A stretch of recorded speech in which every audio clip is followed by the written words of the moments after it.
كان صعب جدا لإلي بالبداية إنه أحكي. بعد فترة كان لابد يعني إني هقعد بالبيت أكثر بعد ما أخذت العلاج وكل ظواهر المرض كمان بينت علي، بس هذا كمان ما منعنيش إني أطلع. وحتى بالرغم من إني كنت تعال نقول في عطلة رسمية من عملي إني أروح في البرامج الكبيرة أتواجد. اللحظة صعبة اللي أنا لما بروح مع بناتي عند أهلي وبغير أجواء البيت وبدعمهن، كيف بدهم يصيروا يشوفوني عم باخذ العلاج، وأحيانا بدي أكون ضعيفة، وأحيانا بدي أكون مريضة، وأحيانا بدي أكون موجوعة، وأحيانا مش حقدر أطلع لعند أهلي لأني بحب أكون في تختي تعبانة.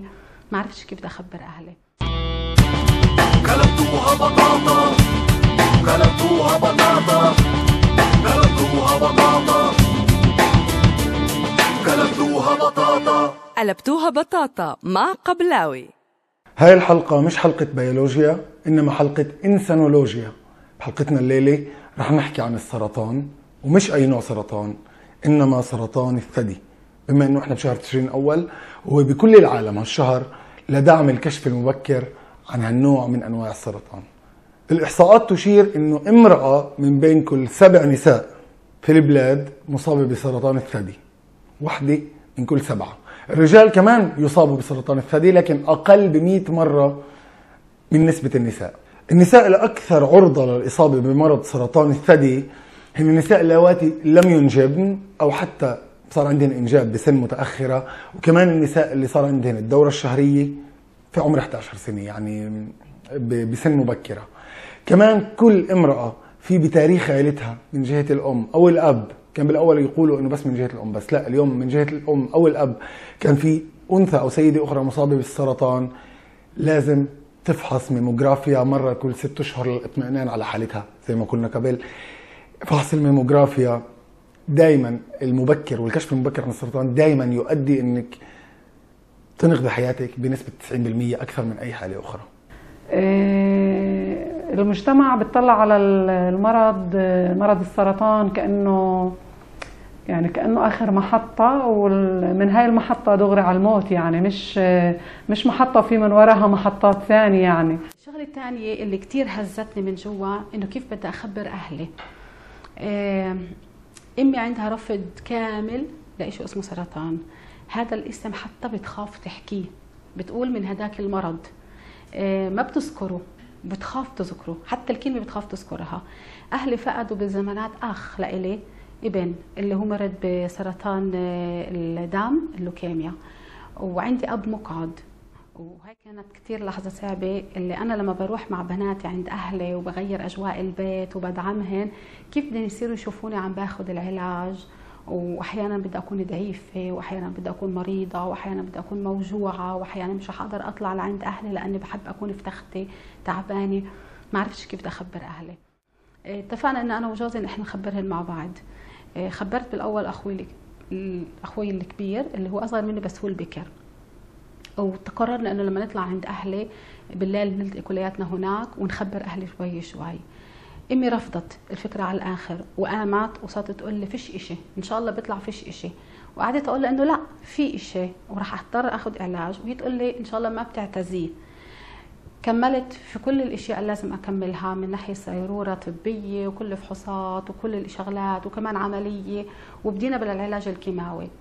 لما رحت على مستشفى رمبم اخذ العلاج، حكت معي امي تطمن علي، شو صار معك عند الدكتور؟ قلت لها انا كل شيء منيح، وهلا هي يعني طالعه على الوحده لعلاج يوم، اخذ اول علاج كيماوي، ان شاء الله ما بتعتزيه. بقول لها لا ماما انا طالعه اخذ العلاج، ان شاء الله ما بتعتزيه. بالاخر قلت لها ماما انا موجوده بالوحده، الناس عم بتغزني، عم بتحط لي الابره، بدها توصلني بالكيماوي، واليوم انا ماخذه اول فحص، اول علاج كيماوي، وراح ارجع على البيت وراح اكون مريضه، وبدك تشوفيني احيانا وانا مريضه، وبدك تساعديني، وبدك تشوفيني كمان انه يمكن كت شعري. فهي انفجرت في البكاء، واعطت التليفون لاختي، بتقول لي اختي شو قلتي لها لتنك هيك بكيتيها؟ فانا بدي احكي على كم شغله اللي هيك هن تعال نقول يمكن يكونوا نوع من وصايا للستات المريضات واللي مش مريضات. اول شيء لكل ست بدي اقول انه اول شيء تكون واعيه لجسمها، تعرف جسمها، تحس فيه وتلاحظ التغييرات الصغيره اللي بتكون فيه، وتحب جسمها لدرجة انه قدرت تشوف اياتها شغلة لازم تروح عند الدكتور. للأسف نسائنا العربيات والنساء بشكل عام، بس نسائنا العربيات اكثر من غيرهن، بحطوا حالهم يعني بسلم الاولويات من تحت على الاخر. يعني ابننا بمرض شوي بحمى شوي بأح، بندور نركض على الدكتور، منخليش فحص، منخليش صوره. بس احنا من المرض بيكون عندنا مرات مؤشرات يعني كثير صعبه، وبنضل نقول لا ما فيش اشي، وبيروح وبمرق. وقضيه الوقت هي عامل جدا جدا مهم في كل التعامل مع سرطان الثدي.